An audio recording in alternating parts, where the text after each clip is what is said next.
Hello, welcome to another update from Fir Park, and it's been a couple of months since the last update. Apologies for that, but obviously with what's been going on and everything else, I haven't had time and haven't really felt like doing anything up here, but I have been running some stuff.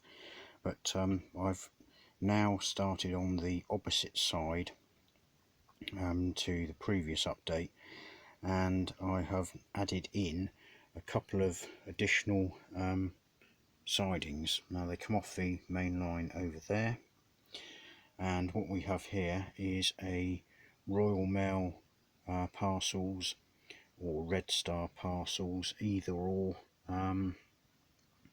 parcels sorting facility with an island platform and two platform roads, and we have a building here which was going to be the station building on the other side, but I looked at it and thought, hang on a minute, that is ideal. It looks like the sort of building you would have at a parcel sorting facility.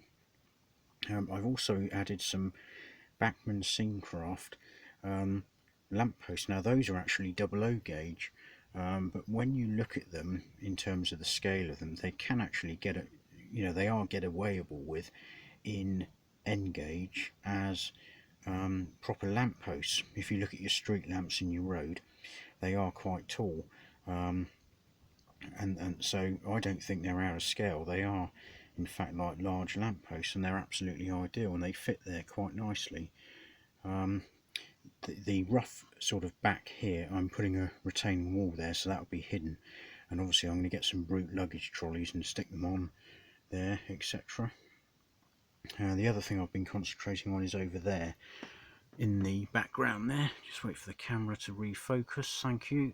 Yeah, you can see I've started ballasting the track inside where the platform ends emerge out from what will be an oval roof. Now I've put a balsa wood support behind that cardboard. That cardboard is drying, a little bit of a tear there, but all this is going to be covered over with brick papers, and then on the top I'm going to scratch build some sort of modern type, or suitable for the 80s sort of period, roof to go on the top, which will be mainly made up of glass and sort of framework, but that will be going on the top, and I shall disguise that over there. All of this will be disguised. There'll probably be a sort of raised up section with a sort of wall going along round there with glass and a glass see-through bit, so all of that will be disguised. And obviously I've ballasted the track inside, so when you see trains going in and out, they don't just disappear off onto a bare baseboard, so we have got ballast there. So that's what I've been doing. I've been working on that. As I said, this is still early days, it's a bit flimsy. I've just shored it up with some track pins in there, and obviously this will all be covered over, so you won't see the bare baseboard, bare cardboard or anything. This will be scenicked over, and that there will then be a brick arch retaining wall going around the corner. And yeah, so that's what I've been doing on this area. This building here, I may just need to crop the canopy there because there's a bit of an overhang. I think it might be alright, but I can always crop that. That's not a major problem. This area here, which is where the branch line emerges from the non-scenic section, that tunnel porthole there and retaining walls are going to be put in there at some point, and that area will receive some ballasting, and I'm going to build up a sort of hillside into the corners, so that is on the list of jobs to do. This main station area, I have been cleaning all of the track, and I picked up a tip off of a video from, I think it was Chris Trotter, I think it was, and he picked up a tip from somebody about using a lead pencil to clean in between the point blades. It does actually work. It's before I had one or two locomotives that were just stuttering a little bit when going over point work. Well, using that trick with the pencil, the graphite seems to pick up the dirt even more so than a track rubber, because a track rubber can't really get inside on the sides of the rail, whereas a pencil can. It's a brilliant idea. So that works.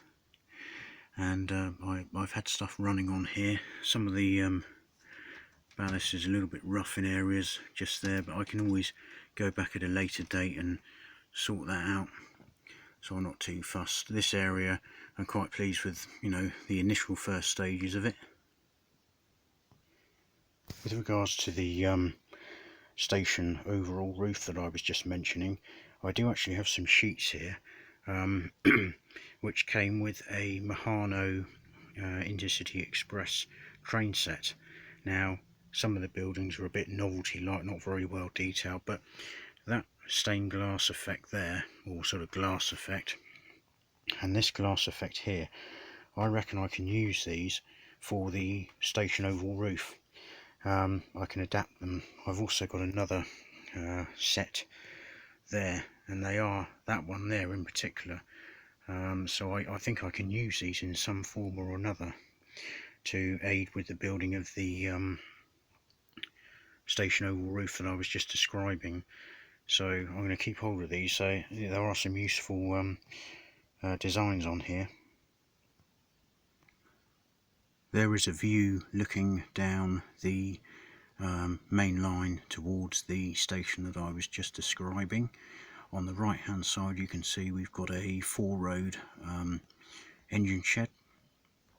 In the foreground to the left we've got the branch line coming through with a passing loop and sidings and connectivity to the main line. The station is over in the distance. The retaining wall on the left middle upper of the video was salvaged from the previous layout, and midway along that you'll see there's an indentation going down. That will be for a road bridge going across, and then in the foreground on the left hand side I shall worry about continuation of that retaining wall at a later date. Just the other side of the camera to the previous view, we have a fueling point with an oil tank over there, and that will be developed in due course, as will the back scene behind it. And then the main line curves around with the branch line, and we come round to a carriage shed, which isn't quite lined up yet because I was cleaning the track earlier on. I don't know who made that, but I picked it up at a swap meet. I think it might be made by Walthers or somebody like that. It might be multiple kits put together, but it's a really nice carriage shed. Main line over in the background, and then we've got the branch line and the start of the station throat at the opposite end of the main station. And then the line curves around and we've got a station throat area, and then we come into the main station, which is unballasted at this end, but then the other end, which I showed you, is all ballasted, and that's the other side of the what will be a road bridge going over. Coming up onto the upper level, no change on the 00 gauge layout. This is still as you were. I've been doing some very light sort of track cleaning and inspecting the track for any sort of quirky things that have happened, but nothing has. So really pleased with that. It runs really nicely. And this is the main station here, which goes off down into the fiddle yard. On the other side of the upper level 00 gauge layout, I am in the process of converting this into a 1960s outline, because in 00 gauge I no longer model in 1980s outline.